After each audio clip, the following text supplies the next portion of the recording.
Tiketi zinaendelea za kuwakutanisha wakali mabingwa ambao walishawahi kukutana, na hivi sasa kila moja amekuwa akiweka inspection yake na kuamini kwamba klabu ya Simba, klabu ya Wydad Casablanca na ASEC Mimosas wana asilimia 70 mpaka 80 ya kuweza kukutana, licha ya kwamba wale wote ambao tayari wameonekana kabisa kuwa katika mipango ya kukutana kama ilivyokuwa kwa mwaka 2023 2024,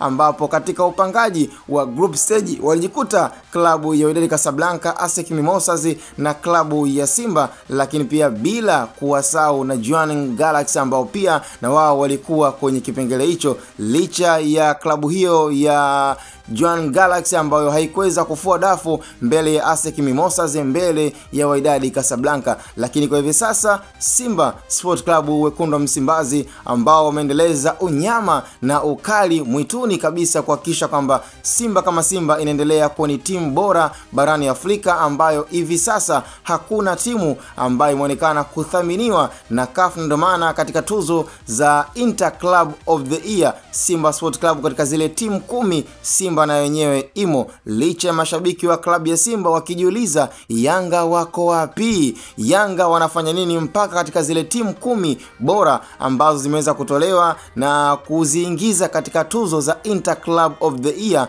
ambao CAF wao kama wao walitoa idadi, na huku klabu ya Simba ikiwa na changamoto ya kuumana na klabu ya Pyramids, lakini pia na klabu ya RSB Berkane ambayo waliwahi kukutana katika michuano ya kombe la shirikisho katika hatua za finali kwa mwaka 2024 2025. Lakini kwa hivi sasa Simba kama Simba wana nafasi kubwa kabisa ya kuumana na ASEC Mimosas na klabu ya Wydad Casablanca. Mimi kama kiungo mshambuliaji wa michezo